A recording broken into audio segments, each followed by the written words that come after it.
down, please. Or up. Representing her and Sue here today. So, yes.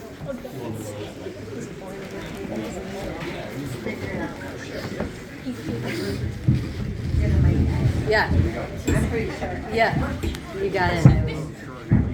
And by the way, I just want to say I have Connie's glasses I stole from her. Yes. So when I wear these glasses, I always think She loved her glasses. So today I had to like find them, and I go, I have to have Connie's glasses. Oh, that's so good. So, because I would go and see her, and I would always clean her glasses for her. She had always like 10 pair of them by her bedside. She's like, "Where's my glasses?" I go, "Connie, how can you even see out of them?" So we have to see a little bit, right? Well, I did write something up. I'll probably read more from my script than you guys, because I don't know. It's just the way I did it. So, but I might add a few things. How did I get so lucky to meet a friend like Kanban? We met in 1979 in the halls of St. Agnes. Connie, Sue, and I became fast friends. Connie was always commenting on my glasses with the letter E embossed on the corner. It is no surprise that someone like Connie, with her attention to detail, would notice that small embellishment. She was attracted to the E on my glasses. Come on, Connie. Connie, Sue, and I were always on the hunt for a fun time, and no event was off the mark for us. We would meet up at the secret Como Park bonfires for parties. We won't tell you what happened. You know, there's some things I'm not actually going to share today. We did have a lot of good times, though. And no event was off the mark for us. We would meet up at bonfires and pretend we were college kids, laughing at how we would be getting away with it all. We would go up to Hamlin College and pretend we were freshmen. We just loved a good time. Dancing and laughing. We always wanted to be older than what we were, because we always wanted to be in that group, you know, where everybody was having a good time. We just loved dancing and laughing. We had even traveled together when we went to England to see Sue's then boyfriend around New Year's. As a bonus, Sue got engaged. How fitting that we were all together for this awesome occasion. Connie was so organized, of course. I mean, that was hit on a little bit prior. A little OCD, honestly. I mean, come on, Connie. But maybe that is just the comparison to me. I don't know. Antiques, pins, vintage clothing, fur coats, old jewelry, her details with makeup and hair, with a great side eye, and I'm sure you've all seen it sometime, and the opinion to match. Yeah. We all have seen the side eye. Yep. We loved shopping together, but no matter where we were, Connie was always on the hunt for that perfect card. I'm confident many of you have been a recipient of one of those cards. Cards were her love language. It was how she showed her love to you, taking the time to get the message just right and showcasing her immaculate calligraphy. And we would spend hours at Target, believe me. It's like, come on, Connie, we gotta go on to the next thing. Let's go to Trader Joe's was another place we went for cards. So. We often enjoyed Culver's together, and we would even talk about how she wanted her funeral. Actually, what she didn't want. She said she didn't want dessert bars at her funeral. And of course, what do we have? And people distressing about her. I needed to remind her that we would be doing just that. And I actually got a little upset with her. I'm like, hey, this isn't about you, this is about us. I told her, we would sit in the car together and we'd be eating our burgers, and she also loved the Culver's custard. Yep. And she'd be like, oh, I don't want anybody sitting there talking about me at my funeral. Oh, I don't want nothing. I'm like, hon, come on, Kanban, come on now, let's get with the program. So, Connie loved to decorate for every holiday. She enjoyed celebrating every occasion. candy bowls always on the mantle for a quick treat for anyone stopping by. Of course, I ate quite a few of those. She was baking often and would send you home with cookies and even drop them off. We called them Connie's cookies, even toying with the idea at times of opening a bakery. But while the dream was on the burner, of course, we talked about it quite often, actually. You could find her serving sweet treats at Cafe Latte for over 20 years. Most of our conversations after Nathan was born were naturally about Nathan. Now, Nathan, I just want you to know I was there at your birth. Your mother kicked me out. I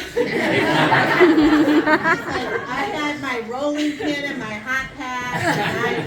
And I can't remember who was with me. Was that Helen? I can't remember who was with me, but I had someone else with me. And she's like, well, now you got to get out of here. It's time for her to push Nathan out. And I was no longer welcomed. And I'm like, what the heck? I got all this way. And I couldn't see you be born, but I was there to hold you. When you first came out, I was there to hold you. And it was pretty amazing. We did a lot of, prior to you were born, she lived with me for quite a while she was pregnant. And we walked through a lot during that time together. It was very special times, actually. And then she did find a host family to live with while she was pregnant with Nathan, and they took her on, and then you arrived. It was amazing. And she loved him so much, she couldn't wait to talk about toys she got for him, especially trains. I'm sure you still have those trains. We do. Yeah. Aiden and Apollo. Or what she was feeding him every day. I go, what'd you feed Nathan today? Oh, well, we had bean roll-ups with cheese. That was Nathan's main staple food. Yep, every day. Like, that's all he wants. And I go, well, that sounds pretty easy. Yep. Or on the way, she would so she'd be feeding him, or on the way, she would softly rub his ears, and he'd fall asleep each night. She talked a lot about that. That's how she was connected to Nathan, and she would sleep with him close by and have that every night with you. And that was pretty special. And she was so proud of being a mom and dedicated her life to him and trying to ensure he had the best opportunities available. Nathan, she did everything in the world for you. When Nathan welcomed his first child, Aiden, she made known how her grandchild filled her whole heart, Aiden. You were so special. And that's what we talked about. Was you. A lot. And Star Wars. Star Wars. When Nathan met Stacy,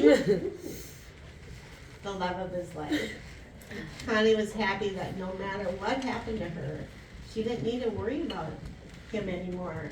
And then, as the heart couldn't even hold any more love, Apollo was born. Beautiful Apollo. So, I remember when Apollo was born, this isn't in my script, but we would be talking, and Nathan, or Connie and I would be like in the car again, because we do a lot of pickup and drive around a lot. And I said, listen, Connie, we should have like a little gathering. And remember when Nathan was born, we had a party, like we had this party.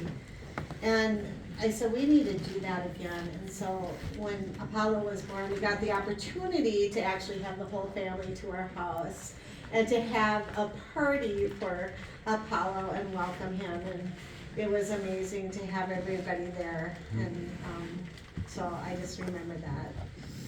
The most intimate times I had with Connie were just laying by her side, laughing and talking. We did a lot of that. When I go visit her, I just lay by her. And we just hang out like we were old friends, just hanging out in her bedroom, just talking and chit-chatting and telling us each other about our lives. And it was really intimate times with Connie. Of course, I had a scream in her right ear. That was a good ear. And we did a lot of that, nodding our heads. To say she will be missed is an understatement. I will never forget her of this wonderful life we had shared together. We have lost her on this earth, but she now lives peacefully in the arms of our Father. Thank you, Connie, for this beautiful gift of your friendship, and in the words you said to me in 1980. She wrote this in my yearbook, and she took a whole page of it, and she wrote this beautiful letter to me. And at the end, she said, I love you and care for you. That will always mean more to me than anything else. And I believe that one thing Connie would want to say, and of course she's full-blooded Irish, and I'm half Irish, but we always talked about our Irishness. Yep. And she would want to leave you all with a little gift of what she would want for everybody here.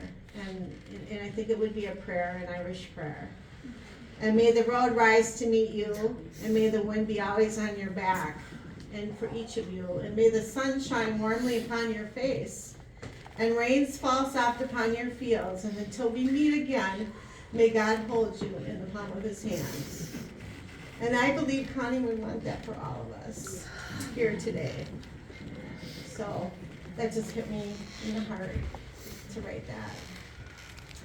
So thank you for hearing me. And now I'm gonna read from another friend who's unfortunately unable to be here.